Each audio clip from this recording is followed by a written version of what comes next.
So maraming tayong viewers mga idol ang nagtatanong kung pwede ba daw pagsabayin yung dynamic microphone, wireless microphone at sa condenser microphone dito sa ating mixer ano.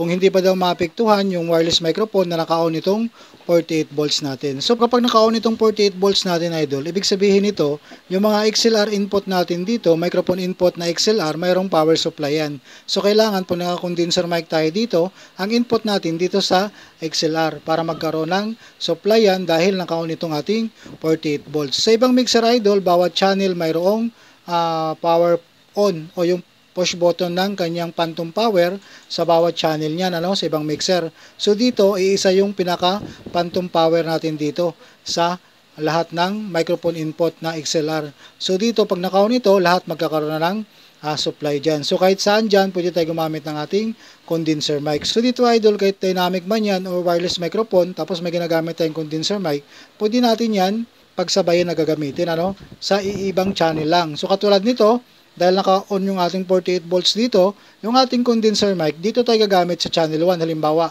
XLR input tayo dito pag naka-condenser mic tayo. So pag ang channel 2 natin dito, gagamitin natin sa wireless microphone, sa line input tayo mag-line input dito dahil ito ay PL ang gagamitin natin dito, wag dito sa XLR dahil mayroon itong power supply. So yung dynamic microphone nyo man dito sa channel 3, line input lang din. Basta yung wireless microphone at saka dynamic microphone, dito tayo mag-mic input sa channel 2 at saka channel 3. Ayan, halimbawa ito idol So kahit ibang channel naman dyan, pwede gamitin sa dynamic at saka wireless microphone. So ito lang ang hinilimbawa ko rito, yung channel 2 at saka channel 3, naka-line input tayo dito para sa ating wireless microphone at saka dynamic microphone. So yung ating channel 1, pwede natin magamit sa ating condenser mic. Yung ating channel 4, dahil wala naman naka-mic input, pwede dito sa condenser mic itong microphone input natin na XLR. Sa channel 5, pwede din yung condenser mic natin. So magkakaiba yung kanyang volume dyan idol So kung wala tayong bino-volume dyan, walang lalabas na ating microphone. So kung halimbawa yung condenser mic natin nandito sa channel 1, pag binilium natin yan, saka magkaroon ng signal yung ating channel 1. Channel 2, dynamic microphone o wireless microphone.